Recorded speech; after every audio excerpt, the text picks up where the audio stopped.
Hello everyone, good morning. स्वागत है मेरे लाइफ लाइन फैमिली ब्लॉग में। एक बात शेयर करनी थी सभी से। जो रिश्ते होते हैं ना, ये भी रिश्ते भी इन बर्तनों की तरह होते हैं। अगर बहुत संभाल के ना रखें तो आवाज़ बहुत आती है। जी हाँ। तो गुड मॉर्निंग आप सभी को। मैं डिटॉक्स वाटर लेके बैठ गई थोड़ा टाइम पीने के लिए। बर्तन मैंने रात में क्लीन नहीं कर पाई थी क्योंकि कल का शेड्यूल बहुत बिजी था, तो मैं रात में थक गई थी। तो सुबह मैंने क्लीन किया और नहा धो के बाल हेयर कॉम्ब करके और थोड़ी-सी क्रीम व्रीम लगा के चेहरे पे, क्योंकि विंटर है ना, विंटर में थोड़ा-सा अगर हम मॉइस्चराइज़र नहीं लगाते हैं फेस पे, तो हमारी स्किन बहुत ही ड्राई ड्राई लगती है। तो इस तरह से मैंने ड्रेसअप कर लिया है और मॉर्निंग की प्रिपरेशन के लिए आ गई किचन में। तो किचन में ब्रेकफ़ास्ट के लिए आज मैं चने बना रही थी। चने बॉयल कर लिए थे, काले वाले, और उसी को फ्राई कर रही थी। तो इस तरह से मैं आपके साथ यही शेयर कर रही हूँ कि रिश्ते जो होते हैं ना, बहुत नाज़ुक होते हैं। आप कितना भी सँभल के चलेंगे, उसमें कुछ न कुछ खिटपिट, कुछ न कुछ खटास आ ही जाती है। लेकिन कोई नहीं। और भरोसा बनाने के लिए पूरी ज़िंदगी बीत जाती है और तोड़ने के लिए एक पल ही काफ़ी है। तो कुछ ऐसे ही उतार-चढ़ाव हमारे मेरे रिश्ते में भी आए, या मेरे भी पारिवारिक रिश्ते, या यूँ कहें जो जिससे हम जुड़े हैं, उनमें भी आए। लेकिन कोई नहीं, सब चलते रहता है अप एंड डाउन। और तो इस तरह से मैंने ब्रेकफ़ास्ट तैयार कर लिया है।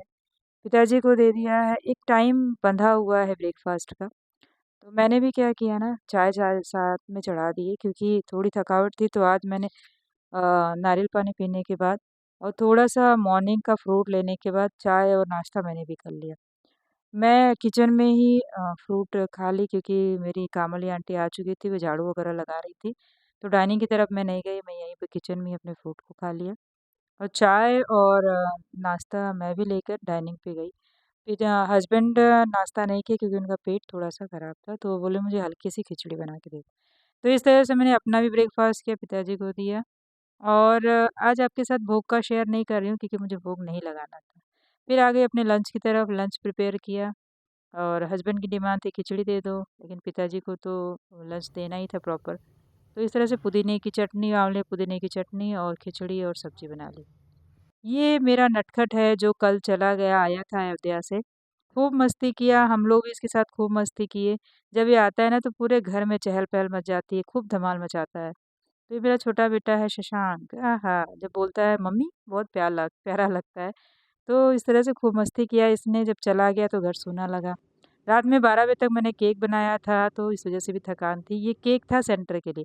आपके साथ शेयर कर रही हूँ मैं कल वाली भी जो मैंने मेमोरेबल वक़्त गुज़ारे वहाँ पर राजीव मेडिटेशन सेंटर पर।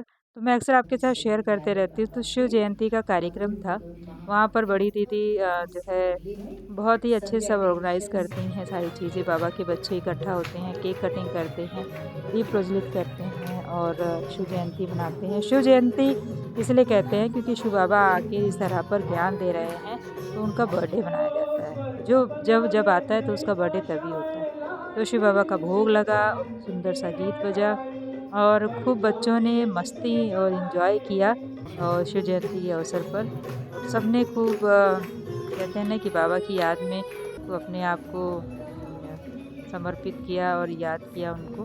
तो इस तरह से जब हम किसी अध्यात्म से जुड़े होते हैं ना, तो आपके अंदर एक पावर, एक ऊर्जा प्रवाहित होती है और ये ज़रूरी है आपके लाइफ को एक दिशा देने के लिए। तो केक कटिंग होता है सेंटर पे हर एक उपलक्ष्य में और ये बहुत अच्छा लगता है। तो केक मेरा भी सौभाग्य रहा केक बनाने का, क्योंकि जब हम जुड़े होते हैं ना किसी से, तो उनको भी विश्वास हो जाता है कि नहीं, ये हमारे ही परिवार के हैं।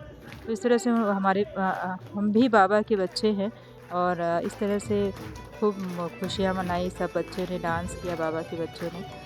और बिना झूमे, बिना खुशी मनाए तो किसी का बर्थडे मना ही नहीं। तो ये तो शिव बाबा के बर्थडे का डांस है, तो इस पर हर कोई झूम रहा था। उसके बाद फिर उनको फिर से याद किया शिव बाबा को, सभी सेंटर पे मिल-जुल के प्यार से। और फिर चल दिए झंडारोहण। जी हाँ, शिव जयंती पे झंडारोहण होता है, शिव बाबा का झंडा जो है उसको फहराया जाता है। कुछ जो है सभी लोग कस्में खाते हैं कि हम ये करेंगे और उसको भी दोहराते हैं और खूब खुशी से डांस करते हैं। तो इस तरह से शिव जयंती का कार्यक्रम वहाँ सेंटर पे मनाया गया खुशी-खुशी। और अगर आपको ये ब्लॉग अच्छा लगा और चैनल अच्छा लगता है तो प्लीज़, अगर आप नए हैं तो सब्सक्राइब करिए और कमेंट ज़रूर किया करिए कि कैसा लगता है जो मैं अपनी चीज़ें शेयर करती हूँ, और ज़रूर बताया करिए।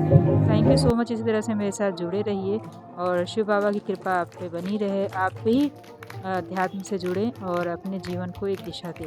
तो इस तरह से हम जो भी हम जीवन में कर रहे होते हैं ना, अगर उसमें दिशा मिल जाती है तो लाइफ आपका सक्सेसफुल हो जाता है। तो थैंक यू सो मच, इसी तरह से मेरे साथ बने रहिए और आगे भी खूब सारे ब्लॉग्स लेकर आते रहेंगे आपके लिए।